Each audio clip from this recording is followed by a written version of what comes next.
네, 안녕하세요. 현수입니다. 오늘은 어떤 주제의 영상을 준비를 했냐면, 스파크는 왜 세션이 필요할까에 대해서 쭉 설명을 드려보는 내용으로 준비를 해봤습니다. 스파크는 일반적으로 대용량 데이터를 처리하기 위한 그런 프레임워크죠. 그런데 판다스를 사용할 때는 그냥 위에서 바로 import pandas as pd 한 다음에 pd를 기반으로 해서 read할 수 있는 이런 메소드를 사용하면 바로 파일을 읽을 수가 있죠. 데이터 프레임 형태로. 하지만 스파크를 파이썬에서 쓸 수 있는 파이스파크 라이브러리를 사용할 때는 보면 항상 이렇게 스파크 세션이란 것을 선언을 해가지고 이 세션 객체를 기반으로 이러한 read packet 같은 메소드를 적용하게 되는데 판다스나 파이스파크 둘 다 똑같이 데이터를 처리하는 도구인데 왜 어떤 거는 세션이 필요 없고 이 스파크란 거는 세션이 필요하고 그 이유에 대해서 저도 처음에 스파크를 쓸 때 되게 의문점이 많았어요. 이 스파크 세션을 생성하다가 에러가 난 적도 많고 뭔가 이거에 대한 포맷이 딱 고정되어 있는 것이 아니고 되게 설정들도 많이 들어갈 수 있도록 구성을 할 수가 있는데 이번 영상에서는 파이썬으로 스파크를 사용할 때 이 스파크 세션이란 것이 왜 필요한지에 대해서 설명드려 보도록 하겠습니다. 네, 그러면 스파크 세션에 대해서 크게 세 가지 이유를 들어서 제가 설명을 드려볼 건데 맨 첫 번째로는 언어 장벽입니다. 자, 스파크는 원래 네이티브하게 개발된 언어가 뭐냐면 스칼라라고 하는 언어입니다. 그래서 스파크의 실행 엔진은 자바 버추얼 머신, 즉 JVM 환경에서 엔진이 실행이 되도록 되어 있는데 파이스파크를 사용할 때는 파이썬 코드를 활용을 해야 되죠. 네, 자, 그렇게 되면 이 파이썬과 JVM 사이를 연결해주는 통로가 필요해요. 이것이 바로 스파크 세션이 되겠습니다.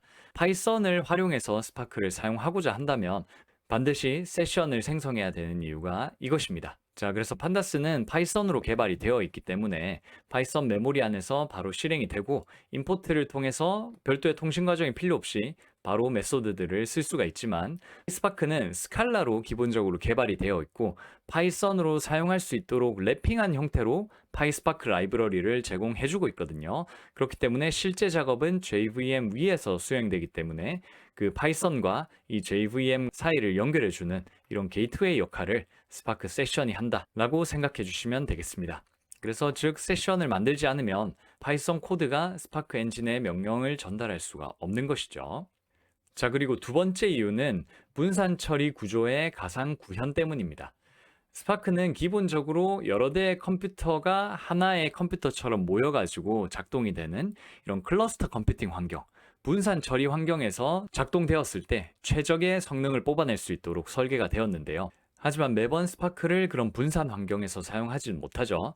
콜앱에서 사용하는 경우에는 단일 서버에서 실행을 하는 건데 그럴 때에도 스파크는 내부적으로 이런 드라이버와 익스큐터라고 하는 분산 구조를 가상으로 생성을 해가지고 구현을 하면서 작동을 하게 됩니다. 그럴 때 이 스파크 세션이 가상 분산 환경 구현하는 것을 담당한다는 것이죠. 그렇기 때문에 단일 서버에서 스파크를 실행하더라도 내부적으로는 분산 환경에서 실행하는 것처럼 작업이 들어가고 그런 환경적인 지휘를 담당하는 것이 스파크 세션이란 뜻이겠죠.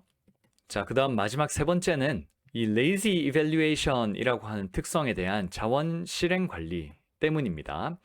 자, 비단 스파크뿐만 아니고 폴라스 같은 즉 대용량 데이터를 기반으로 어떤 처리를 하고자 하는 엔진들에는 다 이런 lazy evaluation 즉 지연 실행 방식이 적용이 되어 있는데 이것은 뭐냐면 변환 코드를 입력해도 즉시 실행하지 않고 실행 계획만 쌓아두다가 액션이라고 하는 종류의 메소드를 만나게 되면 그때서야 앞에 쌓아뒀던 변환 코드를 쭉 한 번에 실행하는 그런 방식이 지연 실행 방식이 되겠는데요. 이 실행 계획을 저장하고 관리하는 공간이 바로 스파크 세션이 되겠습니다. 판다스와 비교해 보면 판다스는 입력 즉시 실행되기 때문에 우리들이 주피터 노트북 같은 데서 사용할 때 터미널에 바로바로 그 결과물이 뜨죠. 하지만 스파크 같은 경우는 변환 코드를 입력해도 실행 계획을 내부적으로 저장해요. 여기서 변환 코드라고 하면 대표적으로 필터, 그룹 바이 같은 이런 데이터의 직접적인 어떤 변환을 가져오는 그런 코드들이 있죠.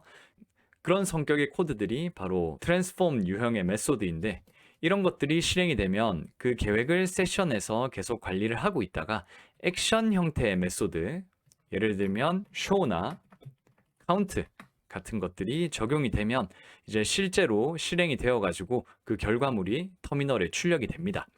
자, 그때 그 실행 계획을 세션에서 관리를 한다는 것이고요. 세션이 없다면 실행 계획을 저장 관리할 주체도 없어지기 때문에 lazy evaluation 방식을 사용하기가 힘들다는 것이겠죠. 자, 그래서 스파크를 파이썬 언어로 사용하고자 할 때 스파크 세션을 꼭 생성해야 되는 이유에 대해서 크게 세 가지로 알아봤습니다. 첫 번째는 파이썬과 JVM을 이어주는 통로의 역할. 두 번째로는 내부적으로 가상의 분산 처리 구조를 구현하는 역할. 그리고 세 번째로는 lazy evaluation, 즉 지연 실행 방식을 구현할 수 있도록 그 실행 계획을 저장하는 역할, 이 바로 스파크 세션의 대표적인 역할이 되겠습니다.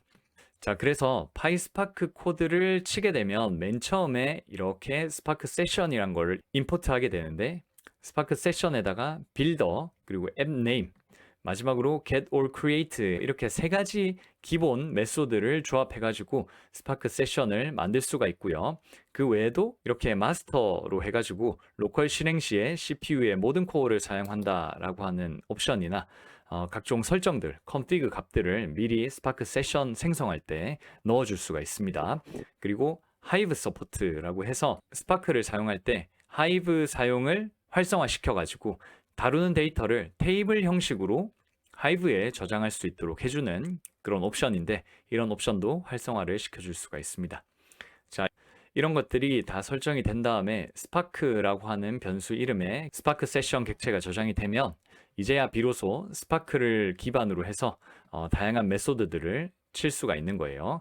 그 다음에 이것은 가상의 어떤 세션이기 때문에 마지막으로 작업이 끝나면 spark.stop 메소드를 활용해서 세션을 종료해 주는 것까지 이렇게 하나의 스파크 작업이 처음부터 끝까지 끝나게 되겠습니다. 자, 그래서 이번 시간에는 파이스파크를 쓸 때는 왜 항상 세션을 만들어 써야 되는지에 대해서 크게 세 가지 이유를 들어서 설명을 드려봤고요. 이번 영상이 많은 도움이 되길 바라면서 영상은 마무리할 수 있도록 하겠습니다. 영상이 유용하셨다면 좋아요와 구독 눌러주시면 많은 힘이 될 것 같아요. 감사합니다.